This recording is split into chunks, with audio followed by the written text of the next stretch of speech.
And welcome to the Homelab Show, Episode 5, Securing Your Lab. This is Tom Lawrence, and I'm with... Jay LaCroix. Hey, we figured security needs to be addressed. We went a few episodes in to talk about structure, but we can't go any further without talking about security. We can't put this off because this is where, unfortunately, people reach out to me sometimes because they've been pwned, and we do not want them to be pwned. The goal is to avoid some of the security pitfalls. So we're going to help guide you through this and throw out there some ways to check things. And this falls recently on the heels of a video I did that's rather popular about 20 million downloads of a Monero miner found in Docker, because everyone says just slap Docker on it because that's the solution until there's a supply chain attack. Are you going to tell me that I shouldn't make everything in my home lab like world accessible for convenience? I hope you're not about to tell me that. Well, nothing is more permanent than a temporary solution of wide open firewall rules or Schmod 777 everything. So That's totally true. Yeah, convenience is the enemy of security. That was from Steve Gibson on his podcast, and I'll always remember that saying because it's totally true. yes, what I think happens, and people said a lot of times, whether it becomes a firewall or a file system, those wide open permissive things, it's fine to do that from a testing standpoint because I don't know why it's not working. I'm getting an error. All right, so let's go ahead and wide open the permissions to see if the error goes away. But sometimes when the error goes away, that's also where the problem troubleshooting stops. Or, hey, look, it works. No. We actually dealt with a very, very large company that we gave them some kind of friendly legal advice to CYA because all their buckets were with full wide open access in AWS because they couldn't figure out how to configure them with granular permissions. And no one wanted them to touch it because it would have interrupted the dev company. They were in the news eventually. Shocking, right? It's I guess it goes without saying, if you do something stupid, it's very possible an example may be made of you. Now, maybe less so if you're a home lab person, but definitely if you're a company. Yeah, you know about the companies that do it because especially if they're publicly traded or just large enough, you'll say, yeah, I see these companies. But our goal is to bring this home because what you don't see in the news, other than you'll see massive botnet. We heard that term because they don't want to run around, and they're not going to run around naming all the individual home labbers that left their database server exposed. But that's usually what makes up some of these botnets is a massive amount of people who started playing with technology and did not update it, and it's left exposed. Now, I think there's a mix in the home lab crowd. There's some people who are really security conscious and focused on this, and those people are doing well. Sometimes they actually go far the other way. They lock things down so much they can't figure out why much of the internet doesn't break because they instantly want to block privacy problems with social media companies and Google, and then they realize if you turn off access to social media companies and Google, the internet breaks a little bit. So Yeah, that's really true. Or like me, like one time I disabled access to port 53 DNS to everything, internal and external, and nothing worked at all. So yeah, run your own DNS servers and slowly list only the websites you want to go on to. And the goal's noble, but the reality of that is not manageable. Well, let's figure out a place to start here. And it should start with what services should we make public or private? I think that's probably the first question that comes up in here. Yeah, so the answer is nothing. Moving on. Okay, I'm kidding. Actually, it depends on what you're doing. So there's going to be people out there that are running a personal blog. And in that case, you want people to read your blog. So your blog needs to be publicly accessible. But what do you do about that? Well, we'll talk about security specifics later on. I mean, you could put a proxy server in front of it, which you could argue doesn't necessarily add security, but it just adds another layer. But you might have like a web server. You need that publicly available because you want people to subscribe to your blog. But and maybe you want people to be able to access your Plex server because you want to share your video collection of legally owned videos with your family members. Those are good use cases. But other than that, I mean, anything that doesn't have a use case shouldn't be made publicly available, in my opinion. And also, if you don't have time to vet it, then I could argue that it probably shouldn't be publicly accessible. Even if you are doing a public blog, you might just be releasing a server to the public, to the wild, that you're not updating and not having security hygiene on. And then that becomes part of a botnet, like you mentioned. Yeah, and a good example was NextCloud, which is a universally great project and very popular one, but it did have a flaw, mostly suffered, I think it was part of a PHP problem they had in there, and they were quick to patch it. They were quick to patch it.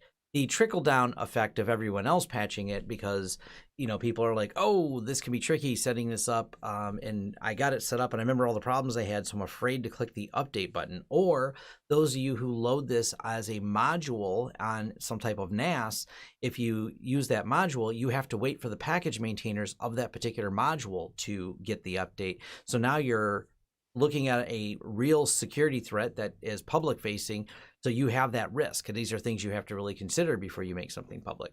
That's exactly right. And you could be using like a distribution repository, not even a third-party repository, just like the built-in distribution repository. There's the NextCloud package, and this has kind of happened. Well, it hasn't been owned, but I'll tell you why in a minute. But you could install that package, and then if the distribution isn't updating it, which quite often they don't, then you're locked to that version, which could even be like 2 years old if it's Debian, for example.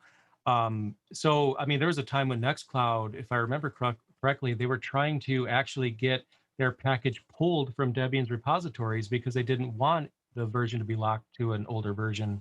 And I don't remember how that ended, but I remember there was some back and forth between Debian and NextCloud. So it's basically, I guess, long story made short, if you open something up to the public, you have to keep your eye on it and not just assume it's okay because it hasn't been hacked yet. You need to actually make sure that there's nothing going on in the wild that could come and get your server. Yeah, and it's one of the reasons I've encouraged people not just to load some module if you plan on making it public facing. If you're loading a module on a NAS, great. If it's going to be kept behind VPN, but then people go, oh, I'd really like to share this with everybody. And we get a lot of businesses that request that. I'm like, if you don't have a plan to keep this up to date, and also you should be building it from their sources, that way you're always pulling the latest version, you're pulling the latest updates from NextCloud, so you have a project that is maintained and up to date for security issues, then don't make it public facing. That's kind of a, it is a little bit more complex to do it that way, but it is into your network that you're leaving in. And I'm not picking on NextCloud specifically, I just know the popularity of the project will resonate with a lot of people. There were some similar and I covered them in a separate video, issues with Plex, another really popular Homelab project. If you overexposed your Plex, and it turns out there's a lot of people did, it was a lot of confusion because of the way security research, but some people opened up more ports than necessary for Plex they shouldn't have, and that led to someone finding a flaw in it. It was just really weird to me that many servers were overexposed, partly because some people would just open up all the firewall rules instead of granularly only the rules needed to forward to it. So there's another example of something that even if you were keeping up to date, by the time someone started seeing the attacks, and Plex said it's kind of not really our problem, but it is in some ways because they were allowing a reply on a port they shouldn't have replied to. So it became a dynamic amplification attack, basically part of a botnet, and able to amplify out a bunch of noise. And because so many people had these publicly exposed with non-granular permissions, they ended up being part of the botnet. I'm glad you brought up firewalls because I remember way back, and I'm going to go way back. We're talking retro here. It's hard to believe Windows XP is retro, but it kind of is. I remember with Windows XP Service Pack 2, they introduced a firewall, and they seemingly gave everyone a false impression that I'm good. I have a firewall. I'm all set. No, you're not. Just having a firewall by itself isn't good enough. With a firewall, you can control, like you said, what is or is not allowed in or out. Simply installing a firewall doesn't give you security, but I'll give you an example. I have a server that is on Linode, a public cloud platform, and I set up the firewall such that nothing, I repeat, nothing on the public internet can talk to it except my home IP. If I'm not trying to access that server from my home IP, you can't get in. So I think there's actually two firewalls on that thing. So even though I have a public cloud server, it's not actually public because it just doesn't talk to anything but my home network, which is great. But if I was just to simply install a firewall and assume I'm good and I don't need anything else, it could get owned just like that. Yeah, you definitely got to be very careful with the firewalls themselves. it's the NAT permissions. I've seen a lot of people when they're trying to solve it to start wide opening the firewalls. The good news is you're using pfSense, OpenSense, or a lot of the other firewall projects out there. They all have all the ports closed by default. It's not, they don't automatically open up some type of security problem for you. For the most part, those ones I mentioned, of course, you'll find some projects out there that are probably terrible, but at least pfSense, OpenSense, the two most popular ones that you'll find in this market. Maybe some Untangle, maybe a few people using some of the Unify USGs, which are okay. I'm not a big fan of them, but they at least don't have anything turned on by default. But you do have to make sure if you're using any consumer firewalls, many of them, including the ones provided by your ISP, have UPnP turned on. And Plex can talk to UPnP, and so can other services, and open up firewall ports that you didn't know were going to get opened. They do it for your convenience, but sometimes at the inconvenience of your security. Yep, and there we go back to the convenience being the enemy of security thing yet again. I'm going to argue that there's some things that should never be made available publicly, and in my opinion, database servers are a great example of that. Now, obviously, if you are running a a managed database service out of your Homelab for profit, or your company does that, okay, fine. Maybe you do actually have to make that available, but I really can't think of very many situations in which a database server should ever touch the public internet, because a database server can be the backend server of your web server. So the web server is public facing, but the database server can't reach the internet. I think that's a perfectly valid thing. I'm sure somebody has a use case out there, but what about this? Maybe, but I think database servers are a great example of something not to make public. And especially if you get hired into a company, you already have that mindset from your home lab, then you're less likely to make your company's database server publicly available. Yeah, that's one of those. When you're setting up and you have a few public IP addresses in something like AWS, even if your database server does have a publicly accessible IP, it should be locked down and filtered to the service that it needs to talk to. I do know there's people who've had that use case, but generally speaking, and you being an AWS person, you want to set that up on the private side and do all the binding of the services to the private backend IP. Am I correct? Yeah, well, actually, speaking of AWS, I had a weird situation when I was very new to AWS, and I had a test database server. So there's literally nothing in there of any importance whatsoever. So I created it just to play around with it. And what I noticed is that it was publicly available, and I didn't set it to be publicly available. And then I realized then that it was by default publicly available. So if I was actually loading a company's, set of data on that database server, that could have been a very big problem. Now, I don't know if that's still the case, because I think we're talking like 4 or 5 years ago. But for all I know, maybe they default to not being publicly available now. But that was like the first time I've really thought about this. I'm like, that could be a very bad situation if I loaded like personally identifiable information on that database server. Then it would be in the hands of whoever was able to get into it, and that would have been a bad day. So I think what is important is to check. So yeah, you're pretty sure this thing that shouldn't be publicly available is not. Great. Why don't you just like check with your phone off your network, off of Wi-Fi, try to access whatever the thing is. And if you're not supposed to be able to access it, make sure that you're actually not able to access it, because there could be something in the firewall chain somewhere that allows people in, and maybe that's not what you want. So, you definitely should check. And that's what I should have done. And I caught it quick, but that's what I should have done with that database server. I'm like, wait a minute, it's like 0.0.0.0 access. That's everybody. Ooh, that's not good. Yeah. Yeah. The good news, most of the HomeLab people, I believe, are probably tying it directly to internal devices they have and only exposing things necessary. But generally speaking, hopefully, if you build your database server, you're tying it and restricting its access only to the devices that may need to have it, if you have it as a separate device. But there's valid reasons to set it up separately. Yeah, for sure. So I think the moral of the story for this section is be very selective. Just have the conversation with yourself. Do I absolutely need this to be publicly available? Maybe.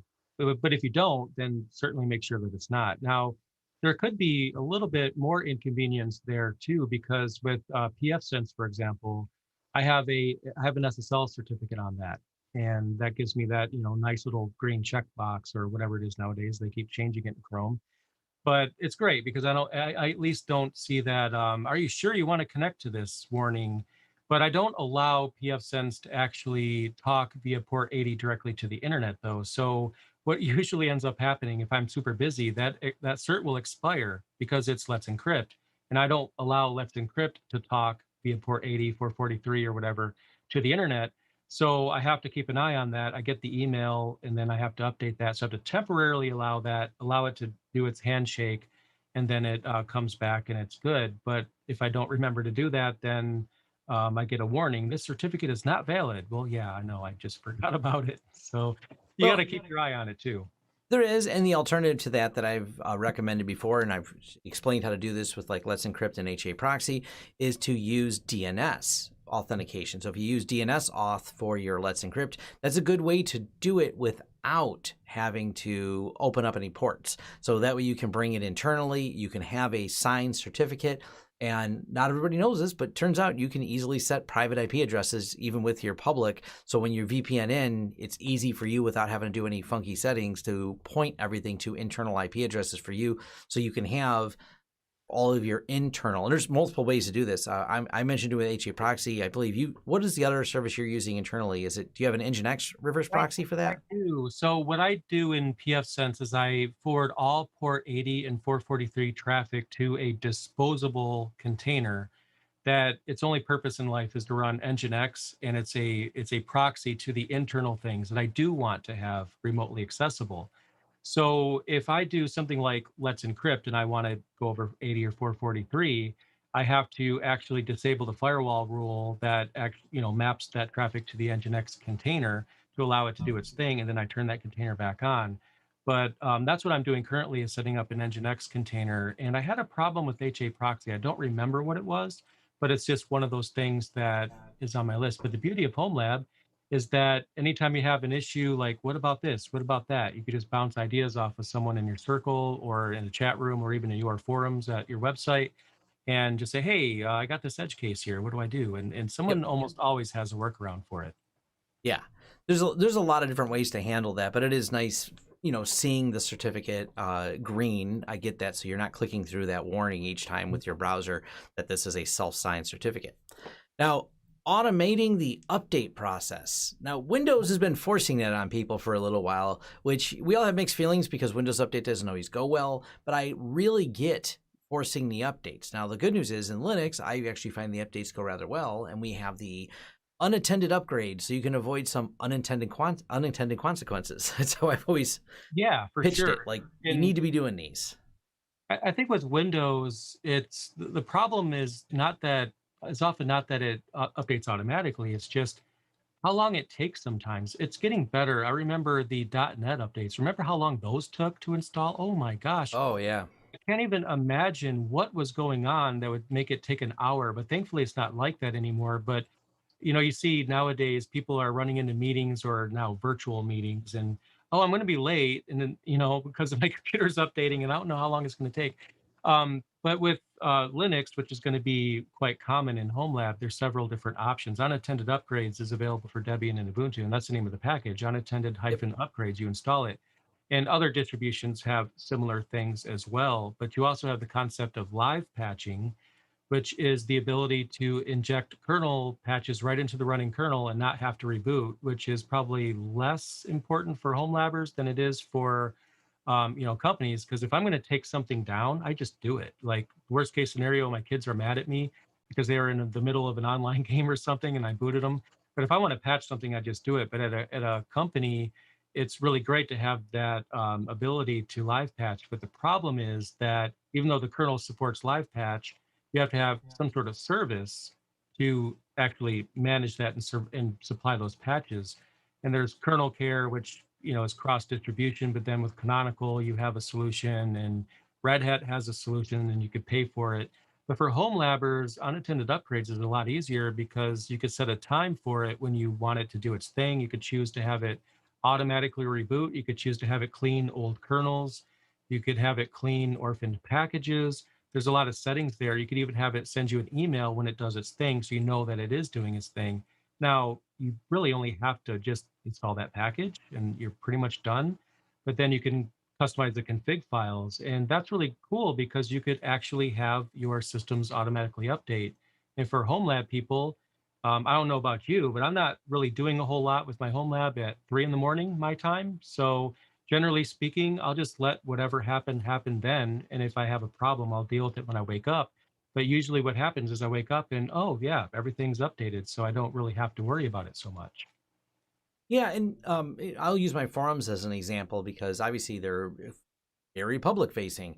So with my forums, I have it completely set to do unattended upgrades. I have all the updates doing automatically. That way, if there's any security problems, which there always are, there's patches for it, and I have it automatically applying any of the security patches as they come out.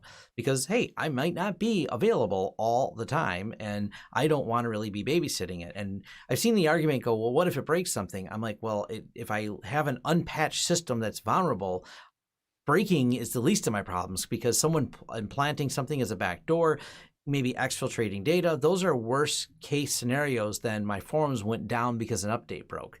I can recover from a broken update way easier because it's an annoyance, not a, oh crap, I have to tell everybody that someone just took all their emails and passwords. Now they got to do a reset.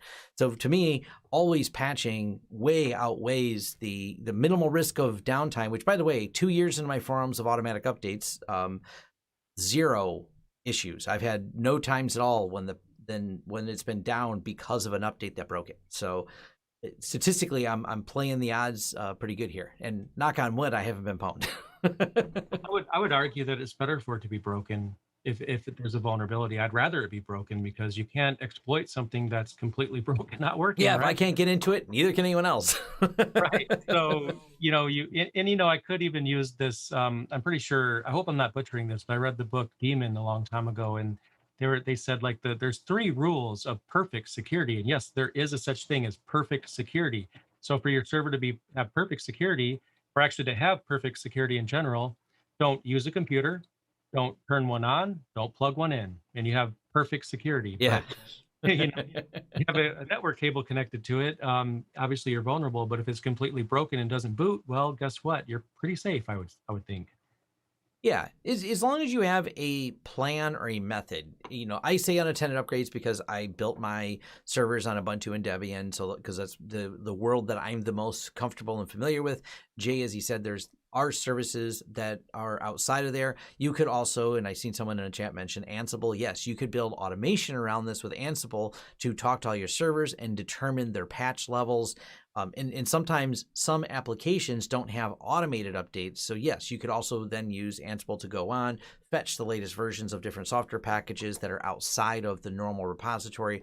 As long as you have a process for anything you have public facing that could put you at risk, whatever that is, whether you run it locally in your own stack or you've, bought some space on Linode or DigitalOcean, wherever those may reside, as long as you have some process to manage them and process to update them. That's what's really important that we want to push really hard on for that. Yeah, and we'll talk about Ansible just a little bit in a later section in this episode. And I'm really excited to have an episode about Ansible. Believe me, I am at the edge of my seat waiting. But the thing is, there's a natural order that these episodes have to go in because there's a lot of other things we have to cover first. But we'll give it a quick mention here later, and I'll give you guys some high-level, very summarized examples of how I use it. But we'll get to that. So unattended upgrades, I think we definitely covered that. Now, live patching is one of those things that I would like to cover more, but it's very context sensitive because it depends on what kinds of distributions you're running.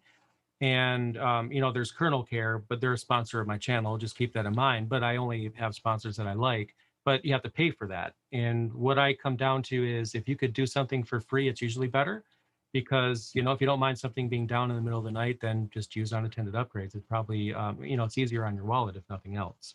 Yeah. So we are going to need to talk about OpenSSH, which is one of those things that hackers love to try to find. And if we didn't even mention SSH in this video, I think we would kind of lose credibility. Yes, you have to. Now, I also would suggest for further reading on this topic, because we can by no means cover as much as Michael Lucas has covered in mastering SSH. He's got I've covered some of his books before. It is one of the definitive guides for all things SSH. So if you want the most expanded knowledge you can find, more than watching hours and hours of YouTube, go read Michael Lucas's books. I'll throw that out there. And his SSH Mastery book is among the best when it comes to SSH. But Right. there are some easy, hard, fast rules you can follow, such as key-only access. Passwords, not in 2021. You shouldn't be doing that. Right. Yeah. Passwords are only good for the initial first connection before you open it up to the public. When usually what I do is I try to, even if I want something publicly available, I make sure that it's locked down first. I do this when I work for a company or if I do it for myself. I don't really open anything up until I know it's good. And so SSH is great, when it comes to password access for that one time when you first get into the server before you actually configure it. And I totally agree. You definitely don't want you don't want password access because if you could get brute forced in that way. And like Tom mentioned, we're not going to be able to give you like perfect security with SSH, but we'll definitely give you some starting points. Yeah. And I also have a video coming about this. I have one already, but I'm doing another because why not do it twice? Yeah. Security is so nice, you got to cover it twice. But honestly, there's just some things here that we should definitely cover, and password access is one of them. And before you do that, before you can turn that off, you have to have an alternative way to get in, and that's where you set up key-based access. You have an SSH key pair you can use to get into your server. Once you know that works, you can turn off password access. Yeah, it's really just good security hygiene now to be using that. And a lot of places, like I use DigitalOcean right now for some of my stuff, but I believe you could probably do this. And someone's making fun of the way I say Linode. Is it Linode or Linode? Either way. I've heard Linode and yeah, I've heard several different variations.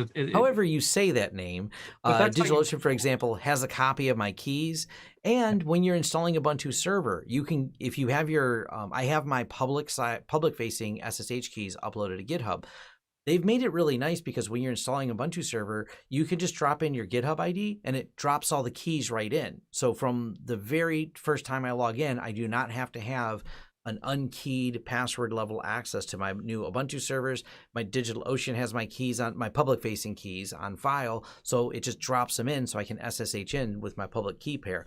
You can also build scripts. I know you can use whatever you want. GitHub is being easy. It's easy to upload your public facing keys to a place like GitHub because then you just drop them in different places with a script. And then as soon as you load up a machine, instantly you can get in without even having to go the key access. But either way, if you're building something in your Homelab from the first time, it's good to learn that by default, most of the distributions are going to offer password authentication first and turning that off. So it's something you still should turn off. It's there, but I'd like to see that the new versions of servers are offering it right off the rip. So while I'm doing the install process, what's your GitHub ID? Do you have your keys installed? Here it is, Lawrence Systems, boom. By the way, if you want to install my SSH keys in your server, you can put my GitHub name and let me into your servers if you like. Oh yeah, I remember looking at the newer Ubuntu server installer and it with cloud in it. It's beyond the scope of this episode to go into how you do this, but I think this might be similar, or it might be what you were saying, but you right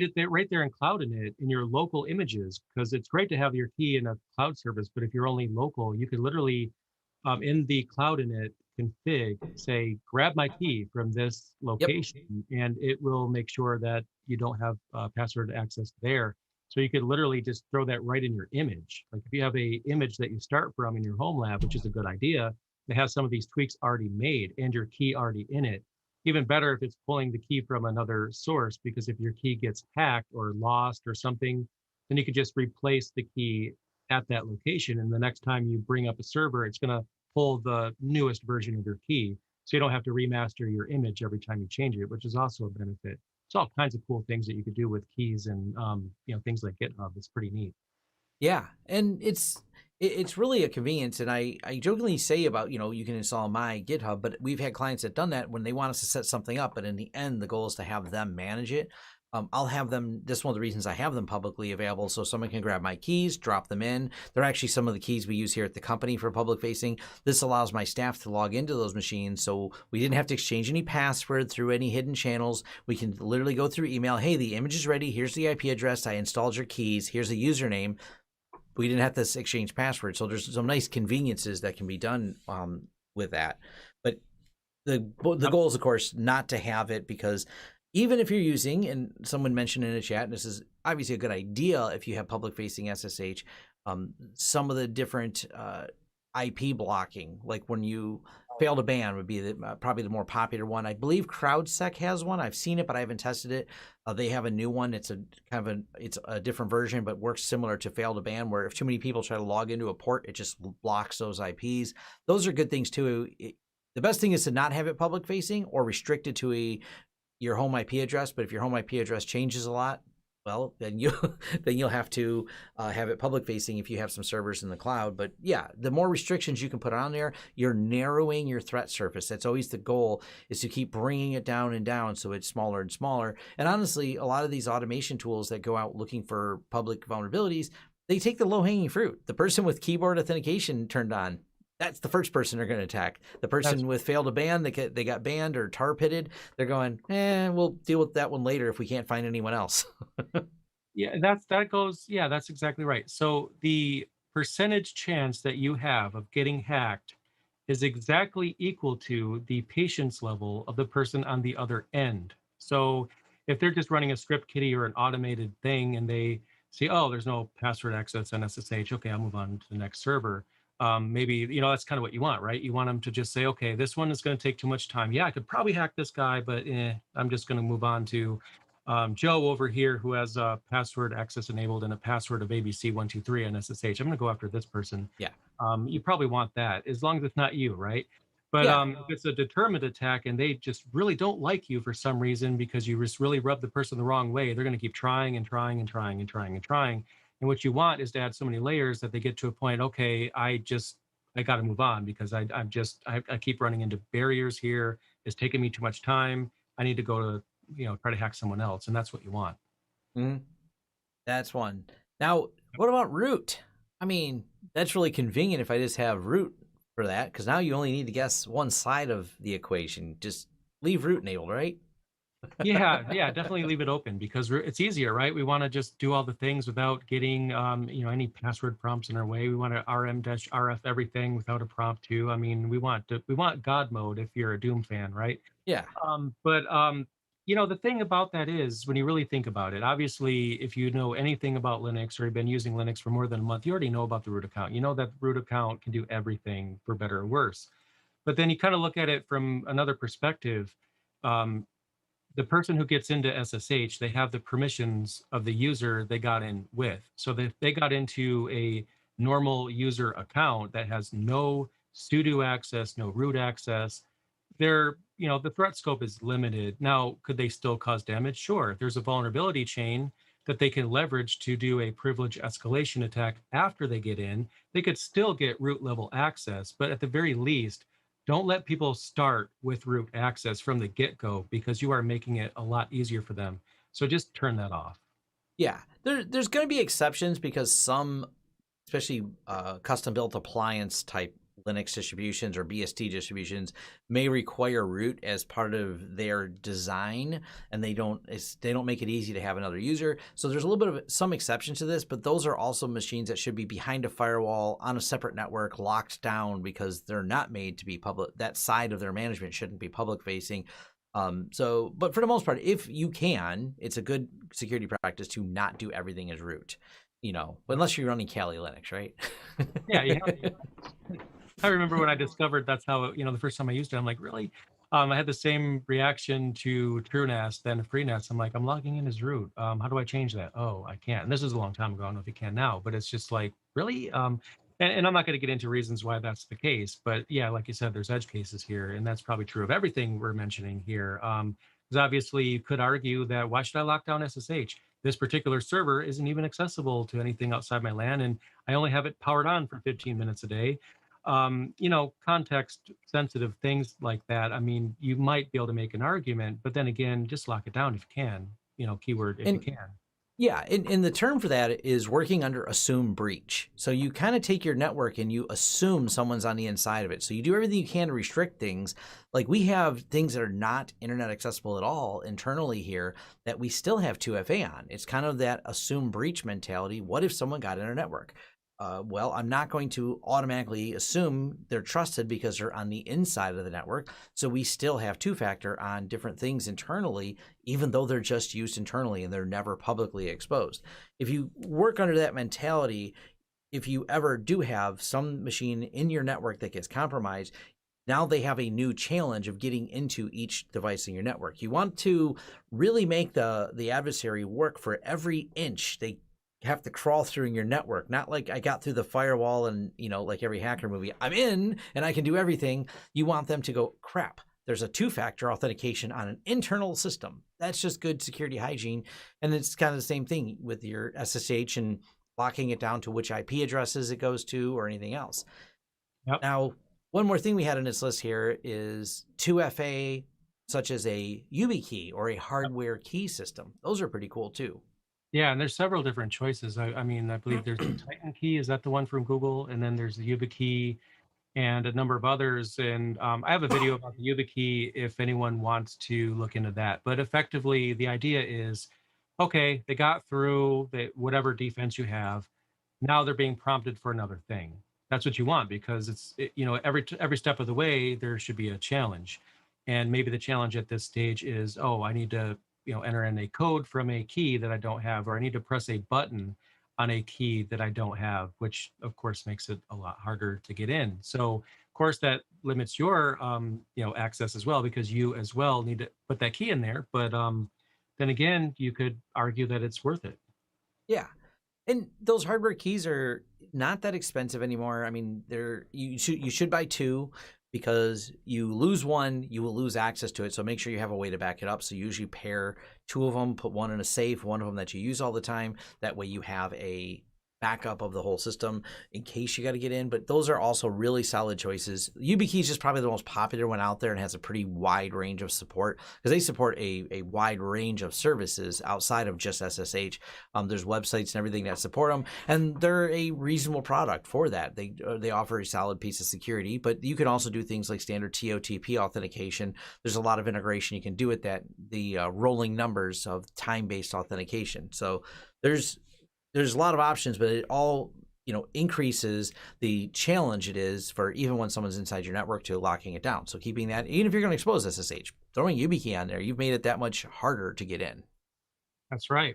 There's another thing actually that wasn't on our list. I think I'm going to put it on here, but I don't think we need to spend any time on it really, because, and I'm interested in your opinion, Tom, on this, because I don't think this is something that will really impact Homelabbers all that much.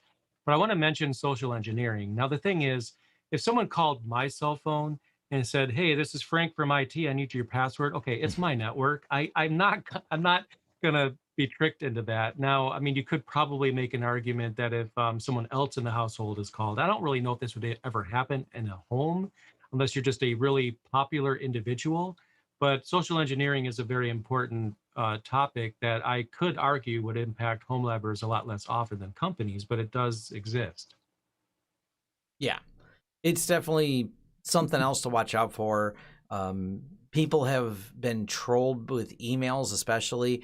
Your network is sending out attacks, and they'll start interacting with the person. I've seen that come in where some third party contacted them, and then they start phishing for information. So I think even if you're in Homelab, you have to be aware of that, because you may have registered something, you may have been part of a breach, like your email address, and now someone knows, hey, I know this person was registered with this service that they use that they probably have installed their Homelab.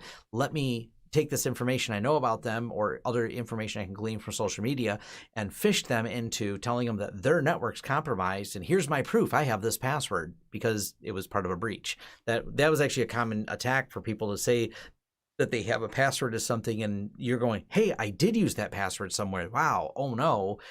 That was actually, they have a real piece of information about you, and that starts the phishing attack and social engineering of you. It's still, I think, a risk for certain people in the Homelab. I'm going to probably lean towards a lot of people in Homelab are a little bit more aware or primed to this type of event happening to them. But, it's still something to think about and watch out for. Yeah, I kind of feel like, as much as I hate to say this, I just want one of these people to call me, right? Yeah. They call everyone else, and they're like, yeah, your network is sending out all this traffic. I need to install this utility on there to fix it for you.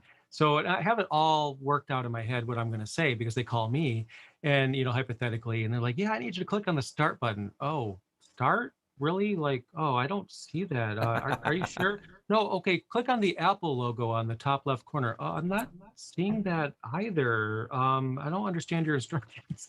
Just keep them going for a little while, which you could argue just having some fun with them delays their ability to actually talk to someone they might have been able to swindle. But now that I have it all played out in my head, all the funny, things I want to say, maybe I'd record it and put it on my channel. They never call, so I never get Yeah. that.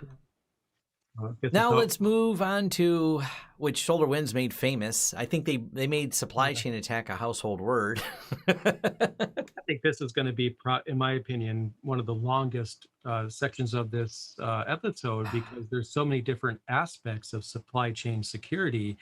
And no, we're not talking about supply chain as far as like who makes the motherboard and the device that's on your assembly line and the parts or whatever. We're talking about where you get your software from. Yeah. And there's a good and bad to this. There's obviously a lot of answers you'll find in Stack Exchange and everywhere else where people like, hey, just use this image or that image or just copy paste this code. And I get it. People want to get the problem solved. But the other side of it now, it's almost like, what if someone were to post a bad answer on Stack Exchange, a less secure answer, which actually something had happened. Someone had an insecure answer on Stack Exchange.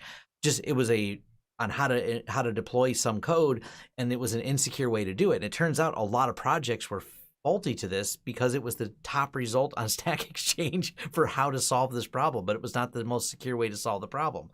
And it gets way worse, of course, when you look at third-party repositories, including PPAs, that are not vetted. There's somebody out there publishing something, and whether or not they're doing a good job with the code they write is not easily. If you're having struggles with setting up a project, that probably also means you're not of the competency or not at that level to understand whether or not the code would be secure or how to audit that. So that's something but you have to really keep that in the back of your mind. Yeah, so let's just work through like why someone would want to add a PPA or an extra repository because your distribution comes with repositories. And more often than not, if you stay within those repositories, you're generally fine. Now, it's still up to the distribution vendor to patch things quickly, which they may or may not do. I'm going to leave that out of the conversation. But what the problem usually ends up being is that you need a newer version of a database server, or you need a newer version of Apache Nginx, or a newer version of something because you require a feature that isn't in your distributions version. So you have to go outside of that. So then, let's just say you have Bob, who's a really cool person. He makes this PPA available. He pulls the source code from Nginx and he makes it available. Now, obviously, we can have a whole other argument on whether or not he could do this. It's Nginx. But anyway, let's just leave that out. So he makes this available. And let's just say, hypothetically, it's awesome. It's the most up to date. He's like Johnny on the spot when it comes to security patches, and he gets that done within an hour. So if you just keep updating things, you're fine. But then he gets another job and he's overwhelmed. He's just burned out. It's just like so much work to maintain this repository. He just can't do it anymore. And then maybe it takes him a month to get that patch in there. Then maybe he just disappears for a year. And if you're not actually checking the Jay froze. So if you're not actually checking whether or not those are, you froze for a second. If you're not checking if those are up to date, I think is what you're trying to say, that you now end up running a really outdated package because someone's side PPA project turned into no project. They just ghosted everybody. And and I probably am part of the problem here too, because I'm sure there's times where I just run my update command. Oh, no packages need to be updated. Okay, good. I'm going to go grab lunch now because my server's fine. There's nothing to be updated. But the mindset we want to have is, oh, that package hasn't been updated in quite a while. Are there any vulnerabilities? Is the repository up to date? What's going on here? That could be a real problem. And I've had someone on one of my videos, I did a NextCloud how-to. And here we are using NextCloud as an example yet again. But they responded, why not just use the snap package, for example, which we'll talk about. It was like a year old. It hasn't been updated. So at that point in time, like my way is probably better because it's more work, but it's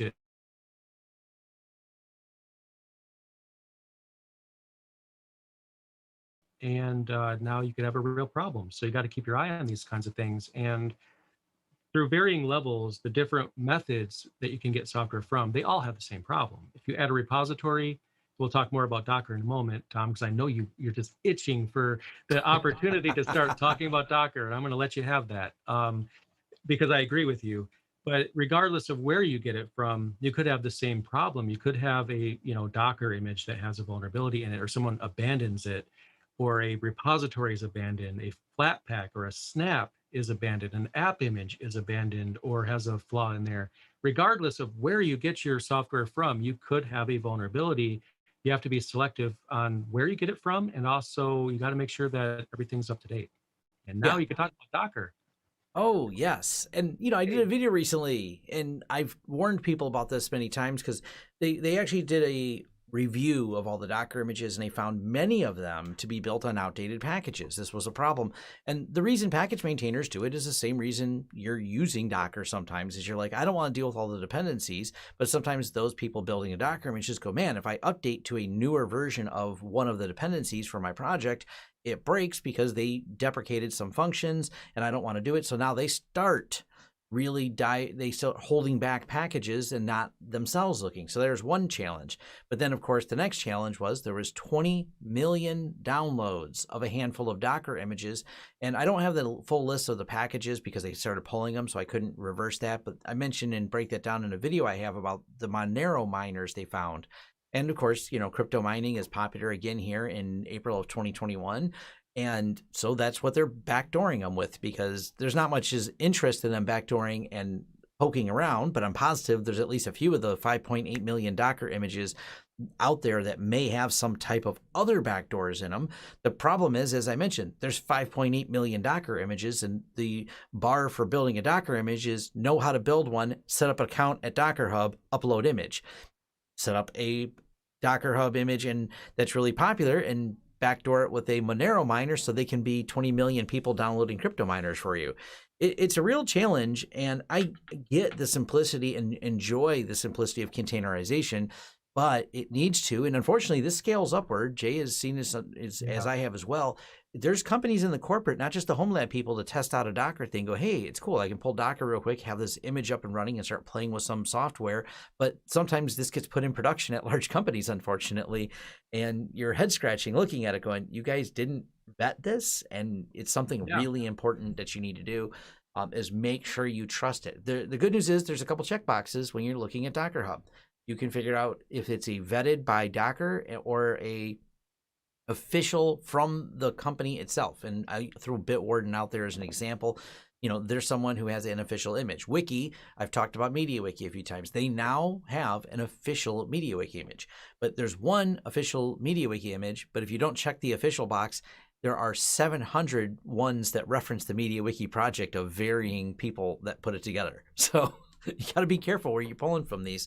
So it's more being conscious of it. And I didn't want people to think I'm against containerization, because I'm not.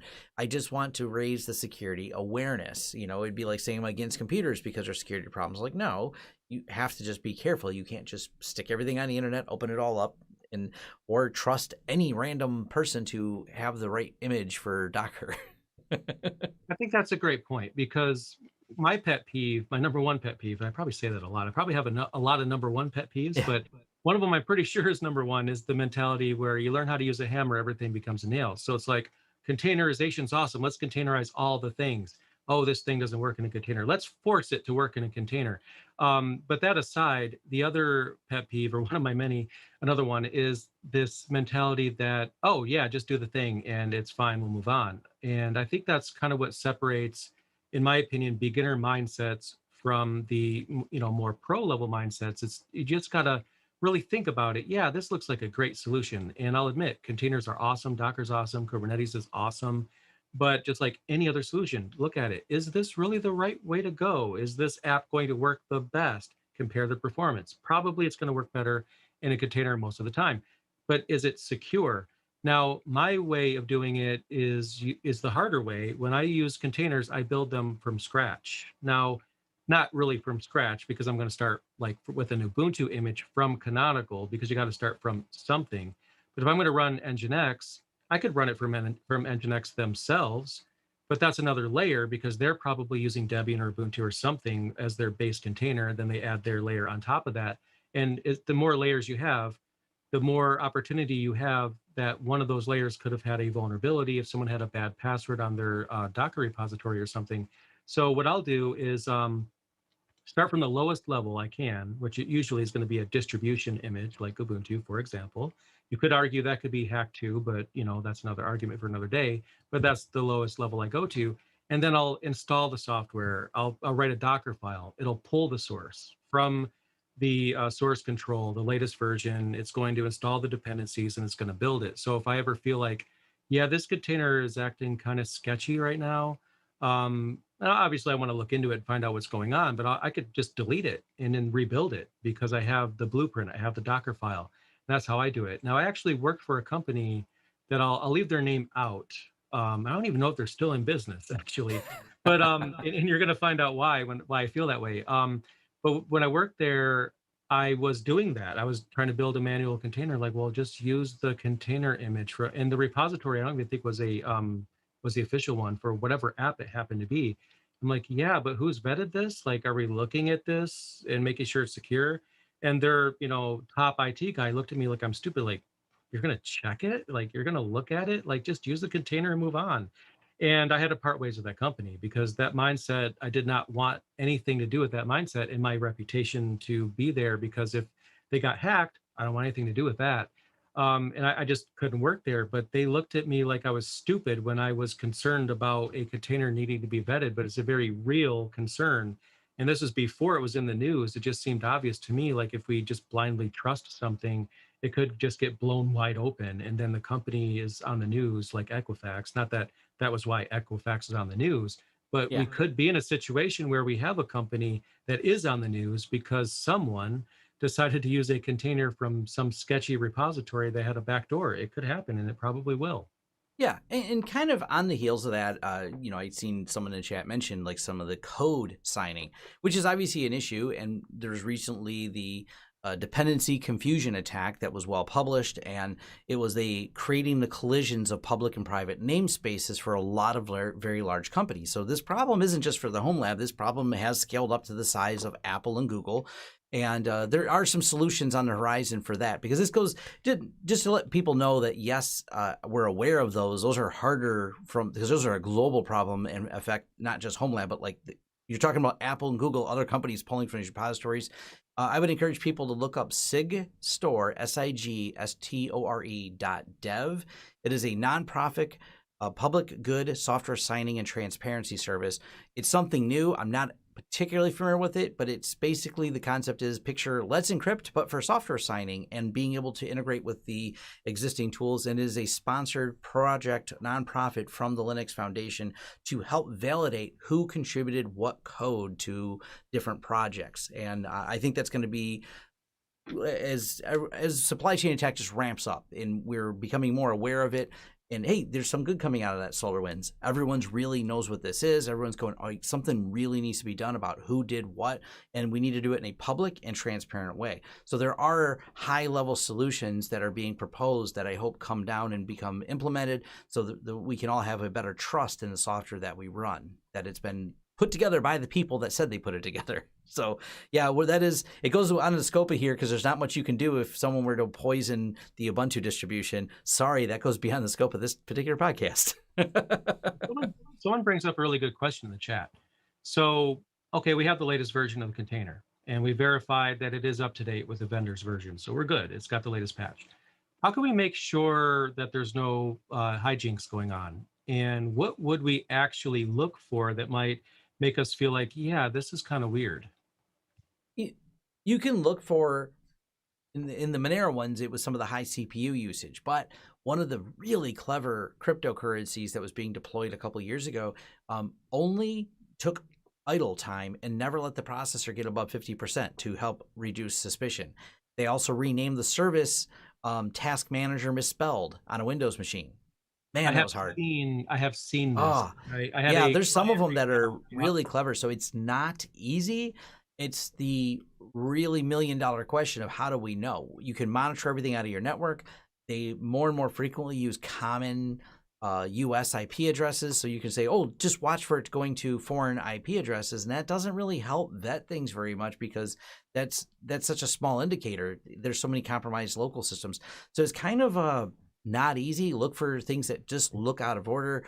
Look at the packages on there. Are they running a really old version of MariaDB? Why are they running that? Is it dependent on it? Look for rogue processes, more processes than it needs. And when you're not using it, what's it doing? And if it has a persistent call out, like if you're just watching traffic, and I've narrowed down, like even our Bitwarden one, narrowed down looking at the every in and out of traffic on there going, all right, what does it call? What does it not call? So I can understand that. Bitwarden's an aggravating one if you want to use the icon. We all like those little fave icons, right? Well, one of the downsides is it has to go get those from all the websites. So if you want to go have a panic attack, watch your Bitwarden and refresh your fave icons. You're like, it just reached out to every website. Right. And I mean, there's some things you could check for like TCP/IP connections, which could be kind of messy because you're going to have like a gazillion of them. But Yeah. if there's something persistent going on there, but you know, it's worth to go back to your example for a moment because I saw a client with that that reached out to me for help once, and the thing is, it didn't trip their monitoring system. Why? Nope. Because the CPU never got above 50%. So whoever got into the server, they were smart enough to think, well, maybe if I spike the CPU to 90%, I might start triggering alerting systems, which might cue someone in to the fact that I'm mining some Bitcoin. So yeah, it's going to take slower or take a longer amount of time to mine anything when you're not even using, more than 50% of the CPU. But if you have like a bunch of servers under your control that all are using 50% of their host CPU, you could get in. One thing I do, which is only going to get you so far, and it is kind of annoying to be honest, is I have the alerting set up such that if anybody logs into a server, it sends me an alert. So the way that works out is if I'm logging into a server, I SSH in, and I'm doing some work. I'm running updates. I'm doing something. Then my phone goes off. Someone's in the server. Yeah, I know. It's me. I'm doing my thing. But if I ever get that alert and I'm not, because it's just me, I'm the only one that works on my Homelab. So if I get that alert, oh, someone's logged in, but I'm like, I'm at the beach right now. What's going on here? Okay, there's a problem because that should never go off if I'm not doing something. Now at a company, that could be really annoying because if you have a team of 10 administrators that log in at different times to do things, then yeah, that's going to go off all the time and you're going to get numb to that alert. And that's one big problem about alerting systems is if you have too many alerts, you'll be in the habit of silencing those alerts because you just get tired of seeing them and that could work against you. But in a Homelab, you're the only person, right? So if someone's logging in via SSH and it's not you because you're not actually doing something, okay, something's really wrong here. You need to look at that. That's one way you could do it, but it's not going to catch it every time. Yeah, and another thing to remember, if you're thinking some of this is complex, remember the SolarWinds attack went after, I think, 400 out of the 500 companies in the Fortune 500 list, went after the DoD, went after government agencies, went after our power agencies. Zero of the Security Operations Center teams, the SOC teams, seen it. None. It's only when they attacked FireEye that they started exfiltrating FireEye. FireEye caught them red-handed, and FireEye then unraveled the mystery. They actually sat in here in all these companies going through and backdooring things for a year without an entire security industry. I say industry as a whole. Nobody's seen it until they attacked FireEye in December of 2020. So to say this is difficult is kind of an understatement. And I think that's one of the things I really want to highlight for people. Feel free to watch those Senate hearings on SolarWinds. These are not unskilled people. They're not someone who had no budget for security. These are talented people who were bypassed by this. The level is there. So if you are always playing cat and mouse with adversarial, but it's kind of easier to be the mouse right now. I won't lie, man. You can definitely sneak into things, and we have so many connections to the internet, it can be daunting. But for Homelab, there's less connections. There's actually a little bit less to monitor, and it's a good way if you're diving into the Homelab for cybersecurity reasons. It's always a good exercise to dive into where do all those connections go. Let me look into them deeply because they're a amazing learning experience just to Wireshark your own network and go, where does each one of these packets go and why does it go there? It's also can drive you bug nutty, but it's also it's better than playing video games for me. I love it. That's So I mean, there's also the fact there's several solutions out there for just looking at the installed pieces of software that you have and reporting on vulnerabilities, CVEs, if you will, yes. that they're vulnerable to. Now, some of these, a lot of them are offered at a high cost, and often it's out of reach for home labbers because businesses will pay that. But home labbers, I mean, you probably, I mean, a lot of us don't even have a budget for hardware, let alone a system like that. But then there's also open source solutions that you can install in your home lab. It might be a little tricky to install, but it's okay. We got this. And then you get it installed, and then you can start getting some emails like your server has these 5 CVEs that are ranked critical, and you should look at those. Do you have, what's your favorite, Tom? Do you have a favorite? For looking up CVEs, Yeah. the Greenbone Networks, that's one of the ones I've used for vulnerability scanning. I think there's a free version of Nessus as well. You Yeah. can scan some of your own internal ones. The one by Greenbone is on the tip of my tongue, and I knew it, and I should put it in the notes. Someone will type it in the chat. But there's a few different tools for that. Other than I sometimes just looking up the software, and you can go to the CVE list and punch in some of the software and just see if there's any CVEs on that particular version. Are they unpatched? It's always worth looking. Now, no CVEs does not mean there's no vulnerabilities. It just means they haven't been documented in the CVE system. So Yep. don't look at a project and go, oh, look, they've never had a vulnerability. No, has anyone ever audited them is the real question. Smaller projects, especially if they're less popular, tend to have less known vulnerabilities through lack of testing because there's not a lot of people out there trying to fight against them. OpenVAS, someone finally typed Yep. it. OpenVAS is another one. But if there's not a lot of people poking at it, so CVEs are something good to look at, but they're not a end all to a solution, especially if you're using a new project. Someone posted in Reddit, r self-hosted, hey, look at this new thing I came up with. It is a scary thing if you want to try that new thing someone wrote and make it public facing, because how well did they vet it? Do they have a history of writing software? Is it, hey, here was my first project, hope you guys like it, awesome, and everyone loves it because they did a good job on it, but has it been do the tests Right. to get determine that? So I'm mixed on it. Like I think it's important for, obviously, Apache, Nginx, great, look up CVEs to make sure you're on the latest version. Other smaller projects can be a lot more challenging.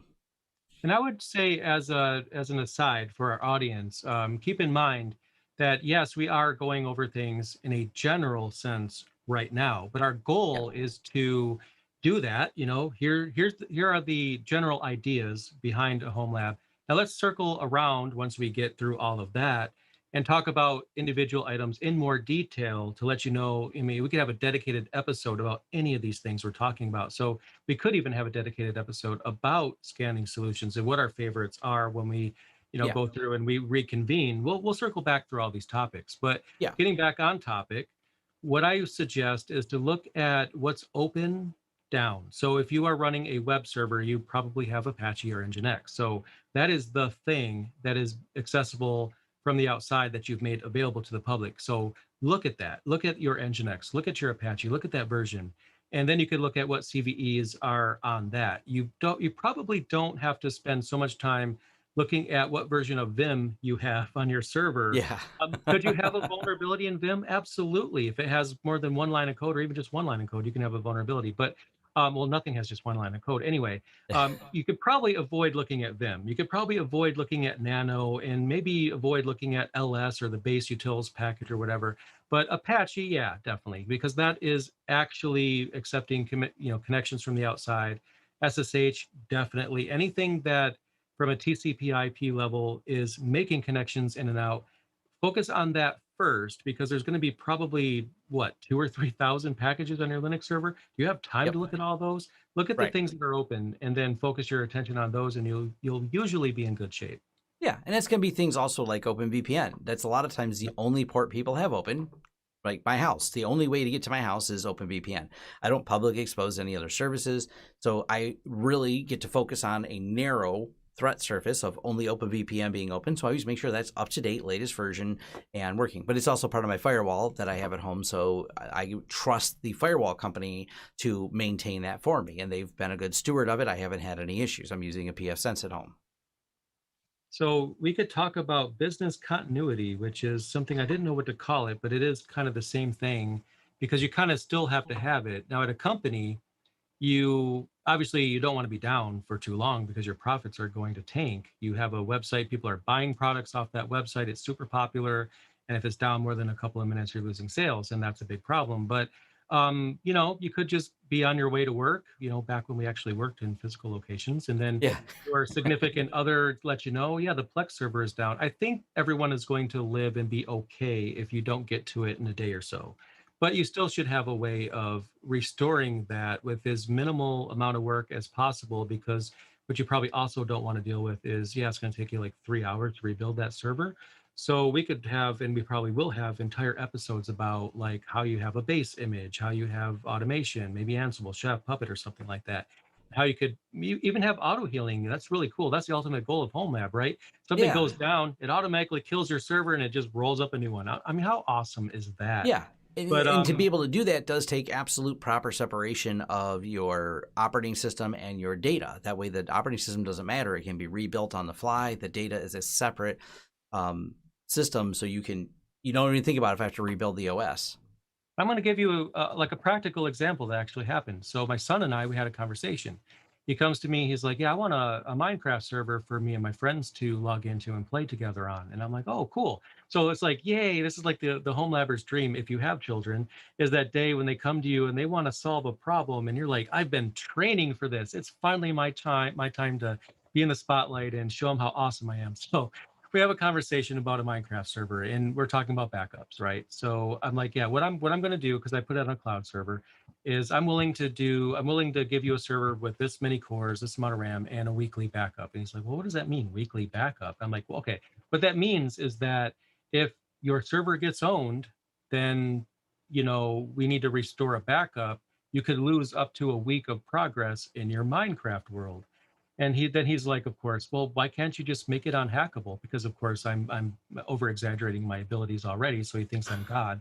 And I'm like, yeah, no, it's not. There's no way to make it 100% unhackable. So I'm gonna put every ounce of effort into that to make it like as best as I can. But let's be honest, it could still happen. You could lose up to a week of work on that. So having that conversation with the people that you live with, if they do share those services, is very important.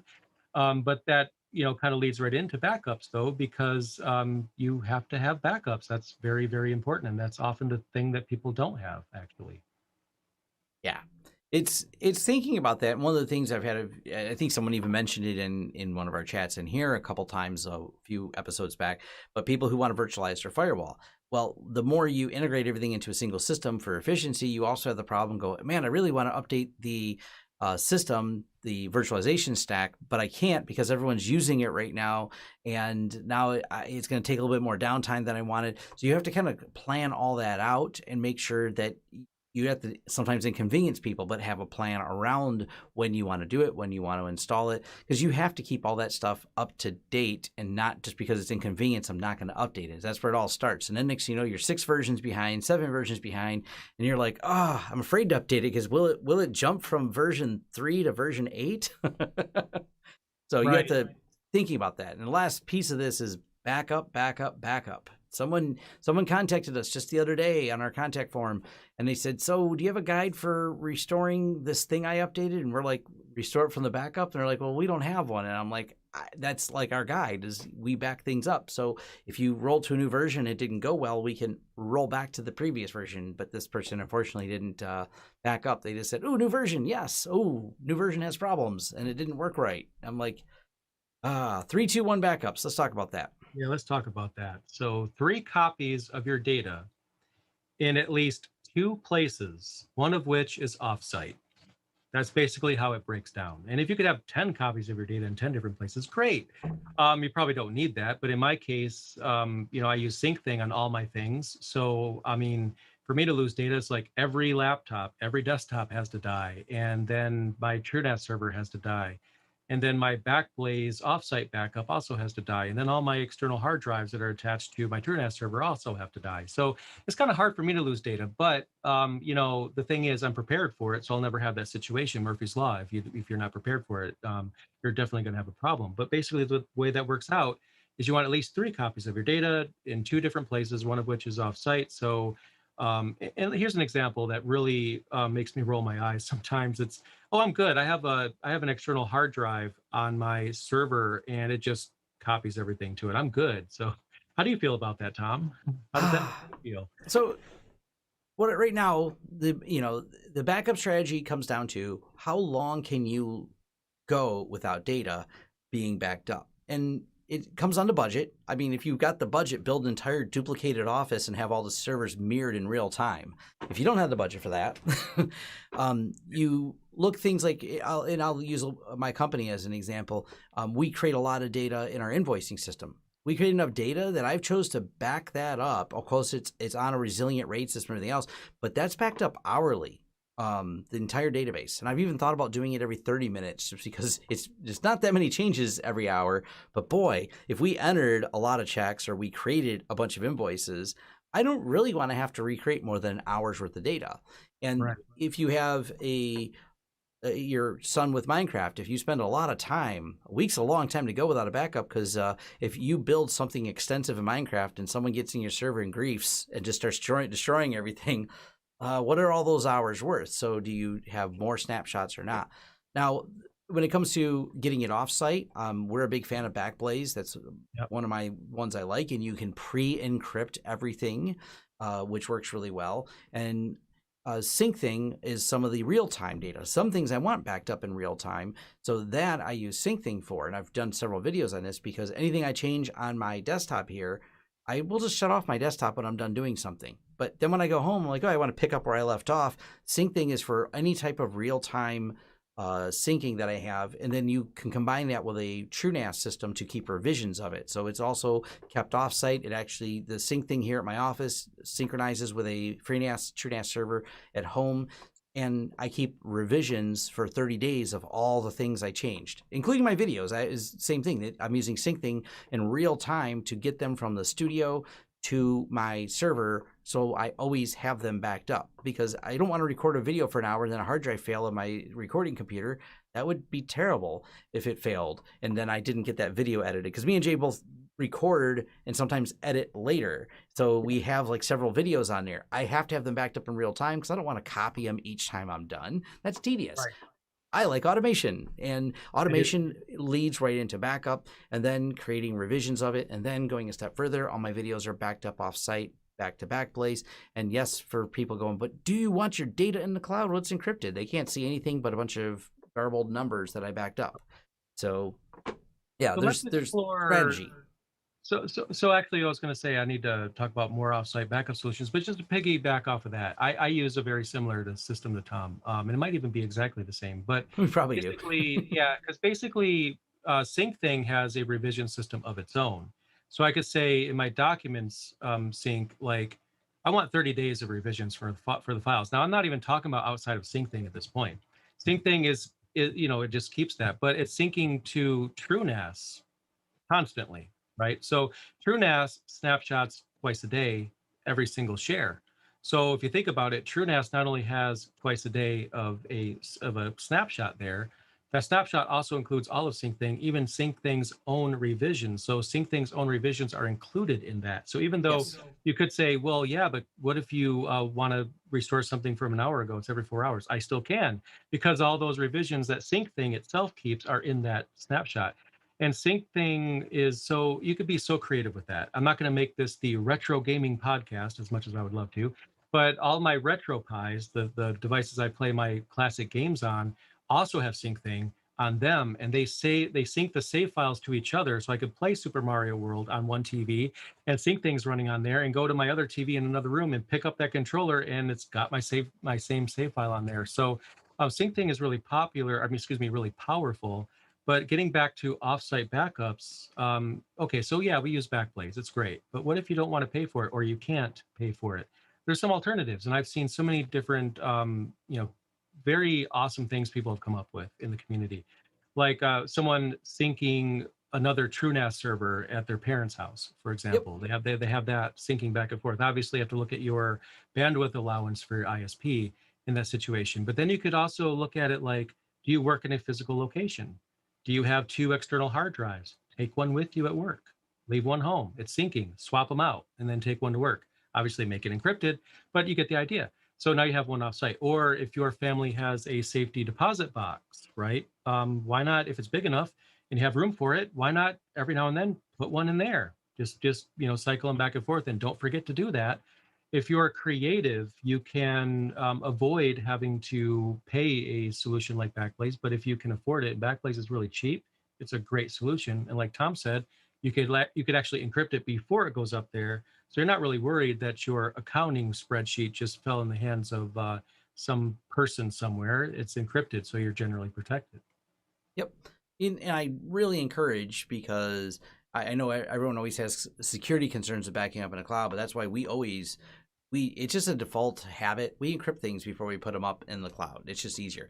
The Right. only exception to that is if there's some reason you want to be able to make them accessible in the cloud, then you wouldn't. But for all of our client backups, it's pre-encrypted before it leaves the servers.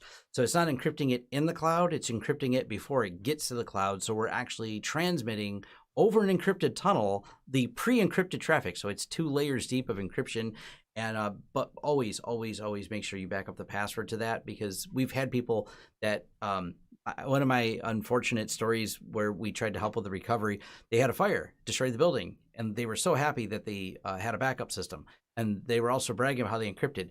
And they had a really complex password that was all letters and numbers that was saved on the desktop of the server.